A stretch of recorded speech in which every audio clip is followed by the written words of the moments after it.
Oi, tudo bem com você? Hoje nós vamos dar início ao nosso estudo do livro de Daniel. Vou começar lá pelo capítulo 1 do livro de Daniel. Claro que a gente vai ter ali algumas curiosidades tiradas, algo que eu acredito ali que seja, que contribua, né, para que a gente possa ter um entendimento melhor do que acontece nessa história. Convido você abrir a sua Bíblia lá no livro de Daniel, capítulo 1, versículo 1. A gente vai começar pelo capítulo 1, depois capítulo 2, depois capítulo 3. E assim que possível, a gente vai estar introduzindo também o livro de Apocalipse, porque para você entender o livro de Apocalipse, você também tem que entender o livro de Daniel, já que os dois são relacionados. E para a gente dar início, ali no versículo 1 do capítulo 1 de Daniel, a gente já lê assim: No ano terceiro do reinado do rei Joaquim, rei de Judá, Nabucodonosor, rei da Babilônia, veio a Jerusalém e a sitiou. Só que o livro ele já começa assim. Ele não explica quem que é Nabucodonosor, o que aconteceu, como ele chegou ali, né? E é isso que eu quero trazer hoje aqui para vocês. Bom, antes de Daniel, né, passar por tudo isso, o rei Nabucodonosor chegar a Israel e sitiar a cidade, a grande nação que dominava ali naquela época, vamos supor, como Roma, que dominou muitos lugares, a grande nação ali que dominava praticamente o mundo era a Assíria. E a Síria, ela já teve um papel ali, de certa forma, importante ali em uma das histórias bíblicas, que foi lá na história do filho de Salomão, né? Depois que Salomão morreu, o filho dele, Roboão, teve a sua ascensão ao trono, porém, um dos servos de Salomão, chamado Jeroboão, se rebelou e o reino acabou sendo dividido em dois, porque os sacerdotes eles estavam ali do lado de Jeroboão, que era servo de Salomão, né? Aí, após Salomão acabar morrendo, teve essa divisão, eles entraram em guerra entre si. Roboão, filho de Salomão, acabou perdendo metade ali de Israel para Jeroboão, e a terra foi dividida em duas, que era o quê? As tribos do sul, né, que ficou ali embaixo, que era Judá, perto do Egito, que a sua capital era Jerusalém, e também as tribos do norte, que ficou com Roboão, que era que fazia divisa com quem? Com a Síria. Porém, Roboão ele não estava satisfeito com o fato de não ter tudo o que era dele, porque ele era filho de Salomão, né? Então aquele reino era dele. E algo interessante que a gente tem que ressaltar é que vocês sabem que Salomão foi um rei que nunca houve em nenhuma outra nação. Ele foi, tipo, superdotado em sabedoria, tanto em sabedoria quanto em riquezas. Nunca houve um homem tão rico quanto Salomão. Então, Israel era sim um país, né? Uma nação ali muito rica, um país muito bonito, com templos, né? Muito ouro, muita riqueza. O filho de Salomão, Roboão, não satisfeito com isso, queria tomar tudo que era dele de volta, foi fazer o quê? Ele foi na Síria pedir ajuda para o rei da Síria para conseguir derrubar Jeroboão. E ele conseguiu. Porém, como nada na vida é de graça, depois de um tempo, a Síria começou a cobrar impostos absurdos de Israel. E a Síria ali era um país bem grande, eu vou deixar um mapa aqui para vocês verem mais ou menos como era, tá bom? Outra coisa interessante é que, onde entra a Babilônia no meio de tudo isso? A Babilônia ela era apenas uma província da Síria, só que ela foi tomando espaço e acabou derrotando a Assíria, que começou a crescer lá no ano de 612 antes de Cristo, derrotou a Síria e se tornou uma grande nação. Nabucodonosor e seu pai, Nabopolassar, ele começou a ir para o sul. E, para ir para o sul, eles tinham que passar por onde? Por Israel, por Jerusalém, né? E então ele começou a ir para o sul para começar a comprar briga com o Egito. E nisso ali, provavelmente, ele passou por Israel e teve acesso a tudo que Israel tinha e pôde ali visualizar tudo que acontecia. Agora a gente vai para a leitura do capítulo 1 do livro de Daniel. No ano terceiro do reinado de Joaquim, rei de Judá, Nabucodonosor, rei da Babilônia, veio a Jerusalém e a sitiou. Jerusalém foi sitiada em 605 a.C. e foram levados vários jovens, né, ali cativos para a Babilônia para servir o rei. O Senhor entregou nas mãos deles Joaquim, rei de Judá, e alguns dos utensílios da casa de Deus. Nabucodonosor levou esses utensílios para a terra de Sinar, para o templo dos seus deuses, e o pôs na casa do tesouro do seu Deus. Depois, o rei ordenou a Aspenaz, chefe dos eunucos, que trouxesse algum dos filhos de Israel, tanto de linhagem real quanto de linhagem nobre, jovens sem nenhum defeito, de boa aparência, sábios, instruídos, versados no conhecimento e que fossem competentes para servir no palácio real. Um primeiro ponto aqui que a gente pode ver é sobre a vida de Daniel e os amigos deles. Eles não eram da realeza, porém, eles eram da nobreza ali do reinado do rei Joaquim. Então, eles já tinham ali acesso a estudo, a tudo aquilo sobre relação à sabedoria que Salomão tinha deixado. Então, eles já eram, de certa forma, sábios ali, né? Eles já eram versados, né? Eles já tinham entendimento sobre muita coisa e já fazia parte da nobreza. Então, o rei Nabucodonosor manda que separem jovens com esse estilo. Jovens saudáveis, bonitos, inteligentes, né? Para que pudessem servir Nabucodonosor diretamente. O rei determinou que eles recebessem uma alimentação diária tirada das finas iguarias da mesa real e do vinho que ele bebia, ele e o rei. Os jovens deveriam ser educados ao longo de 3 anos e, ao final desse período, passariam a servir o rei. Entre esses jovens se achavam Daniel, Ananias, Misael e Azarias. O chefe dos eunucos lhe deu outros nomes. Daniel começou a se chamar Beltesazar, Ananias, Sadraque, Misael, Mesaque e Azarias, Abdnego. Esses jovens, eles tiveram que sair da sua terra e de tudo que conhecia e ir para um outro reino. Imagina, a pessoa ela chega na sua casa, acaba com tudo, mata a família, destrói tudo que você conhece e ainda te leva para você servir ele diretamente. Já pensou você ter que servir diretamente o seu inimigo? E o detalhe aqui é que ele ainda faz com que eles sejam preparados por 3 anos, para que eles conheçam a língua ali dos babilônicos, a cultura dos babilônicos e toda a sabedoria babilônica. Então, além de ser tirado da sua casa, eles tiveram que aprender uma cultura que, obviamente, ia contra os princípios dele, né? Ali, os deuses da Babilônia, os ritos da Babilônia, a sabedoria da Babilônia. Então, além de ser tomado, eles ainda tinham que se adaptar para servir o seu próprio inimigo. Continuando no versículo 8.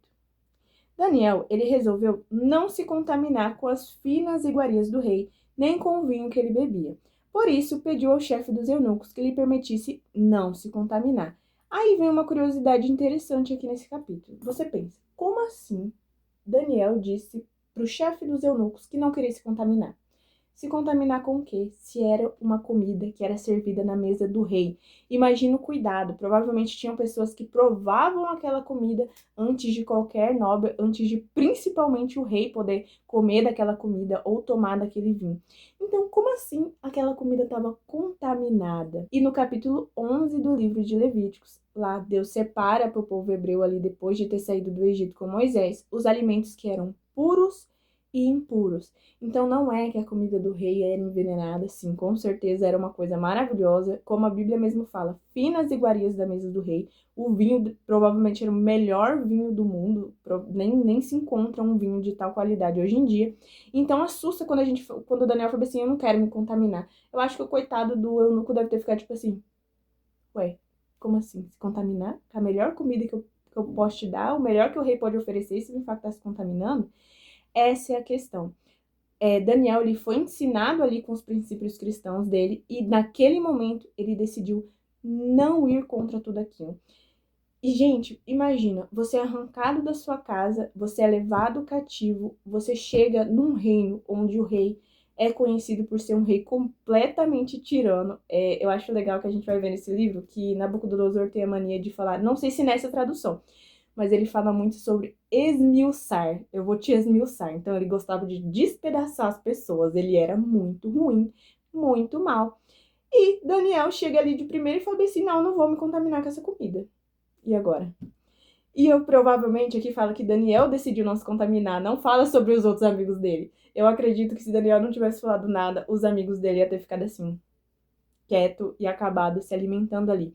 Mas algo muito interessante que a gente pode tirar agora dessa parte é que Daniel, Independente da situação que ele estava, da dificuldade que ele estava, longe de casa, longe de tudo que ele tinha sofrendo, ele no primeiro obstáculo, ele se posicionou.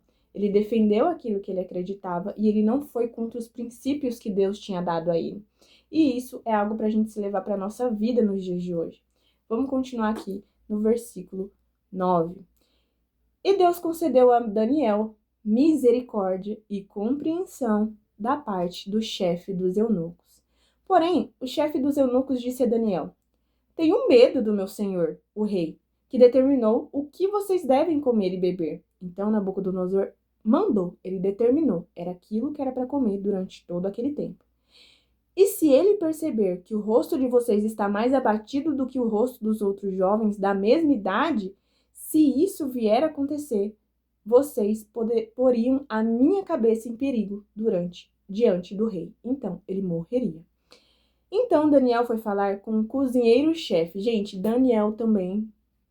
Gente, ele falou com o chefe dos eunucos falou bem assim: então, amigo, eu vou morrer se eu não fizer o que o meu rei tá mandando, e provavelmente vocês também vão morrer junto comigo. Daniel, não dado por satisfeito, ele fala: não, tudo bem, eu vou lá conversar com o cozinheiro-chefe.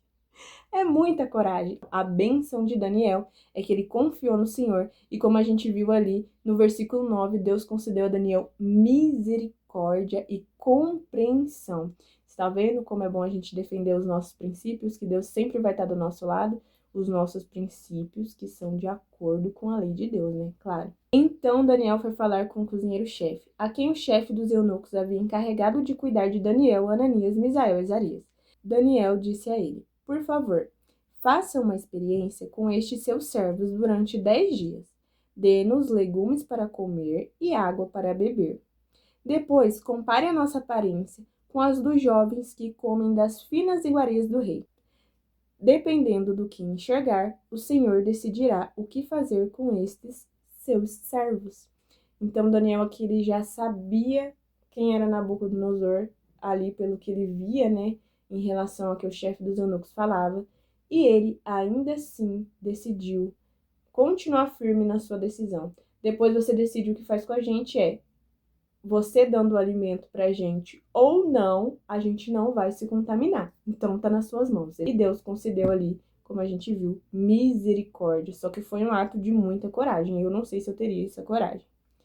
Com isto, o cozinheiro-chefe tirou deles as finas iguarias e o vinho que deviam beber e lhe dava legumes. Ora, a estes 4 jovens Deus deu conhecimento e inteligência em toda cultura e sabedoria. Mas a Daniel deu inteligência para interpretar todo tipo de visões e sonhos. Então, para a gente já ali dando um spoilerzinho do capítulo 2, presta muita atenção no versículo 17 aqui, que fala: ora, estes 4 jovens deu conhecimento, deu inteligência em toda cultura, em toda sabedoria. Mas para Daniel, além de todas essas coisas, ele deu inteligência para interpretar todo tipo de visões e sonhos. Então o rei falou com eles, e entre todos não foram achados outros como Daniel, Ananias, Misael e Azarias. Por isso passaram a servir diretamente o rei. Eles passaram a servir diretamente o rei Nabucodonosor. Em toda matéria de sabedoria, de inteligência sobre o que o rei lhe perguntava, os achou 10 vezes mais sábios do que todos os magos e encantadores que em todo o seu reino havia. Daniel continuou ali até o 1º ano do rei Ciro. O capítulo 1 do livro de Daniel, ele não é tão grande. Ele é ali mais uma introduçãozinha, mas ele já chega ali pro rei Nabucodonosor. Daniel é levado cativo, né? Ele sitia a cidade de Jerusalém, o rei, e levam eles para Babilônia. Por isso que eu quis dar aquela introdução ali no início, falando como a Babilônia chegou ali, né? Como foi formada a Babilônia. De uma pequena província acabou se tornando um império tão grande. Porém, nesse capítulo 1, a gente tem muitas lições a ser tiradas, como o fato de Daniel ter sido fiel a Deus, mesmo passando por toda aquela tribulação. Em meio à dificuldade, as pessoas tendem a se afastar de tudo aquilo que, de certa forma, faz mal a ela, né? E como a gente vê ali, Daniel, ele é fiel nessas situações extremas. Então, provavelmente, quando ele estava lá na terra dele, ele também era fiel a Deus. E ele acabou pagando por algo que o povo fez. O povo começou a se voltar contra Deus, começou a trazer ídolos para dentro da nação. E Deus acabou permitindo que a Babilônia sitiasse a cidade. Algo interessante é que a Babilônia ela passou por Jerusalém 3 vezes. Daniel, ele foi levado nessa primeira leva ali quando o rei Nabucodonosor chegou e pegou eles cativos, né? E os hebreus ficaram, os israelitas no caso, ficaram 70 anos cativos da Babilônia. Imagina, você faz tudo certinho na sua vida, você é fiel a seu Deus, chega um rei, invade, destrói tudo que você conhece, você é levado para uma terra estranha, tem que servir a pessoa que destruiu tudo que você conhece e ainda assim você se permanece fiel, sendo que a culpa não era sua, a culpa era dos outros que foram infiéis a Deus. Mas Daniel, ele seguiu firme ali e foi fiel ali a tudo o que Deus tinha entregado a eles, desde jovens, né, desde criança, porque eles foram criados ali, né, com a cultura divina, eles foram criados na Terra Santa. Uma coisa interessante é que eu já escutei bastante que quando a gente tem que deixar alguma coisa, a primeira coisa que a gente faz é deixar a Deus, né? Nos momentos de aflições, em vez da gente se aproximar de Cristo, o que a gente faz é se afastar dele. Só que olha o exemplo de Daniel, tudo o que ele passou, e ainda assim ele correu o risco de vida a negar comer tudo aquilo que o rei tinha entregado a ele. Ainda assim ele teve que servir o seu inimigo, mas ele continuou fiel a Deus. E sabe qual foi o resultado? Como a gente leu ali, Deus concedeu favor, misericórdia. Eles eram 10 vezes mais inteligentes do que qualquer outro jovem que estava ali. Então, a minha mensagem da reflexão desse capítulo 1 é: se direcione para o caminho certo, independente da situação, sempre busque a Deus, sempre busque a Cristo, nem que você negue as finas iguarias do rei e você venha a morrer. A gente pode ver ali que ele tinha uma opinião firme, ele acreditava na fé dele, ele confiava no seu Deus. E se ele morresse, no coração dele ele estava em paz, porque ele ia morrer em Cristo. Então, em meio à dificuldade, que a gente possa ter o nosso coração em paz, em meio às aflições, em meio aos inimigos que se voltam contra a gente possa ter sabedoria para ser firme e principalmente para ser fiel a Deus, porque Deus é conosco e Ele nos honra. Bom, esse foi o nosso primeiro vídeo. Eu espero que eu tenha conseguido passar essa mensagem de forma clara. Óbvio, nos próximos vídeos eu vou estar com menos vergonha, então eu vou conseguir desenvolver melhor ali. Lembrando que o nosso próximo vídeo é do capítulo 2 do livro de Daniel. É um capítulo grande, fala sobre o sonho do rei Nabucodonosor, daquela estátua. E nesse próximo vídeo a gente vai entender o que significa cada parte da estátua e como todas essas coisas aconteceram. Lembrando que eu sempre vou tentar trazer uma introdução para vocês, onde vocês entendam todo o contexto, o pretexto da história, para que você possa ter realmente ali um entendimento do que acontecia na época. Hoje, infelizmente, uma das coisas que mais acontece em relação à Bíblia é a má interpretação. E, infelizmente, as pessoas usam a Bíblia para manipular outras pessoas. Ou, como falo, o inimigo ele usa 99% da verdade e 1% de mentira para enganar as pessoas. Por isso que é tão importante a gente buscar, não só na Bíblia, como historicamente, o que acontecia na época ali, como eu trouxe alguns dados ali em relação à Babilônia, que conseguiu vencer a Síria ali no ano de 612. Então, no próximo vídeo a gente vai ir para o capítulo 2 e eu vou tentar sanar ali, de certa forma, todas as suas dúvidas, ou pelo menos grande parte delas, se assim Deus permitir. Tchau, até o próximo vídeo.